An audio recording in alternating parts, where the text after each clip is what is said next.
আচ্ছা, আপনি কি কখনো ভেবেছেন রান্নাঘরের ধোঁয়া, সংসারের হাজারো কাজ আর বাচ্চার কান্নার আওয়াজের মাঝখানে থেকেও একজন নারী আল্লাহর ওলি বা প্রিয় বন্ধু হতে পারেন?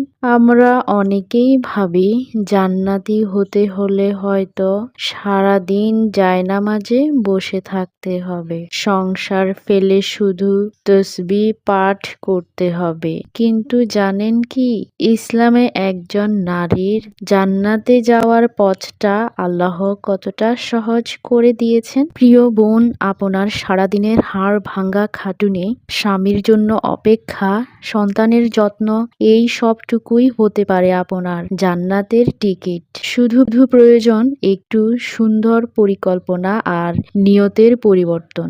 আজকের ভিডিওতে আমরা জানব সকাল থেকে রাত পর্যন্ত একজন আদর্শ মুসলিম নারী কিভাবে তার দিনটি কাটালে দুনিয়াতেও পাবে প্রশান্তি আর পরকালেও পাবে জান্নাতুল ফেরদাউস ইনশাআল্লাহ। আমাদের বাংলাদেশের প্রেক্ষাপটে একজন নারীর জীবনটা খুব সহজ নয়। ফজরের আজানের সাথে সাথে যার দিন শুরু হয়, রাত গভীর হলেও তার ছুটি মেলে না। কখনো স্টুডেন্ট হিসেবে পড়ার চাপ, কখনো মা হিসেবে দায়িত্বের পাহাড়, আবার কখনো বা স্ত্রী হিসেবে মানিয়ে নেওয়ার লড়াই। দিন শেষে আয়নার সামনে দাঁড়িয়ে মনে হয়, আমি কি আল্লাহকে খুশি করতে পারছি, নাকি শুধু দুনিয়ার কাজই করে গেলাম? এই হতাশা ঝেড়ে ফেলুন, কারণ আল্লাহ তাআলা নারীর কাঁধে যে দায়িত্ব দিয়েছেন তা পালন করাও ইবাদত।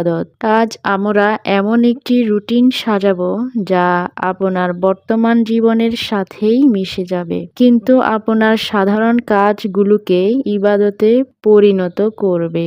১. তাহাজ্জুদ ও ফজরের স্নিগ্ধতা। একজন জান্নাতি নারীর দিন শুরু হয় সূর্য ওঠার আগে। অ্যালার্ম বাজার সাথে সাথে অলসতা ঝেড়ে ফেলে উঠে পড়ুন।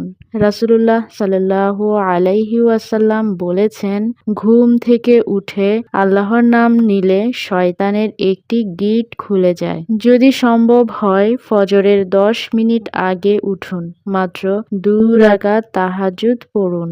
এই সময় আল্লাহ প্রথম আসমানে নেমে আসেন এবং বান্দার দোয়া কবুল করেন। পরিবারের সবাইকে, বিশেষ করে স্বামীকে, বাবা মাকে নামাজের জন্য ডেকে দিন। এই যে আপনি তাদের ডেকে দিলেন, এটা আপনার জন্য সাদাকা, সকালের বরকত ও জিকির। নামাজ শেষে জায়নামাজে